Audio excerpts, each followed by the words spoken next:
Thank you for stopping by to listen to my dad, Larry Witcher, otherwise known as the Professor of Useless Knowledge. I hope you enjoy it.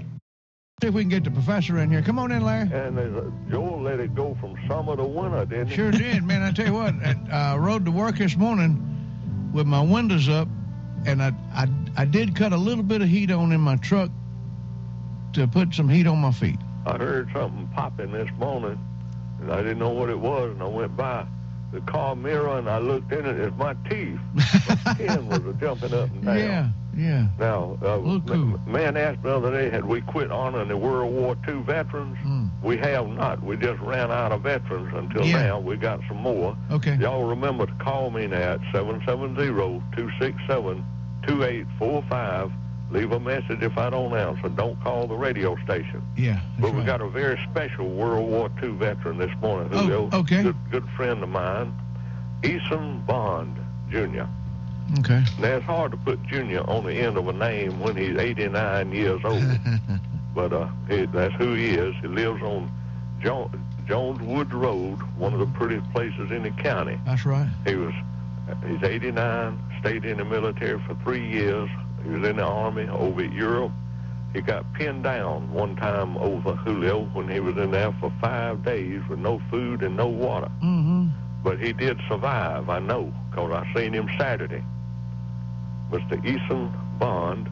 Now, he told me that he was going to live to be 100 years old, Julio. Okay. He knows it. Okay. Because he was half dead, he said, at 50. So he said, if I was half dead at 50, I'll live to be 100. How about that? Yeah, that's great. But our salute goes out to Eason Bond this morning. Okay. All right. And one of the games that was played during that period of time, and it was also played in school, but it lost its popularity in the late 60s, early 70s when overprotective parents started getting involved in children's games like climbing trees and riding pine trees. We used to ride the trees, climb up in the top of it, and then ride it down. Yeah, that's right.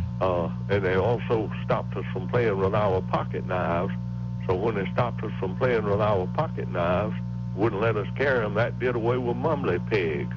Yeah, that game was over then, wasn't it? Yeah, it was, because you got to have a pocket knife. Have you ever played it, Julio? Yeah. When you take a knife, for the one who has not, you take a knife and you put it in different positions on your body, like you'll hold it to start with the knife in your hand, with putting your fingers in your fingernails in the place where the blade folds up, and you throw it and stick it up in the ground. The purpose is to stick it in the ground then. Mm-hmm. Then you can just hold it by the blade and stick it in the ground.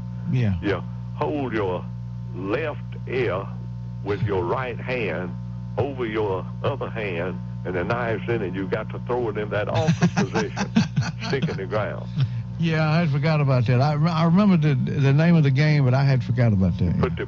Put that knife handle up against your nose part, the point on the chin, and you let it flip from there. And then another one, you stick the knife blade in the top of your head. Now, don't stick it in the head itself. Just put it up on top. Yeah. And flip it there and make it stick up. Mm-hmm. And that was a game that took a lot of time, and it passed off a lot of time. Mm-hmm. One of the hardest ones was holding your hand against your forehead and flipping the knife over your head, and they stick up in the ground. And there was another way of playing it. That's where you play it. You could play it that way by yourself or with a partner, but the other is where you stood about shoulder length apart with your feet, and you threw the knife and stuck it up in the ground as close as you could to your opponent's foot. Mm-hmm. That's why I believe they stopped us from playing it, Julio. Yeah, I remember that now. And if you stuck it up in your own foot, you automatically won the game. Okay, then. Well, thank you, Mr. But Laura.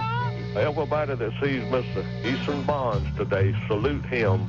Okay. Because if it had not been for him and the rest of the World War II soldiers, we might not even be on the air today, Julio. Amen.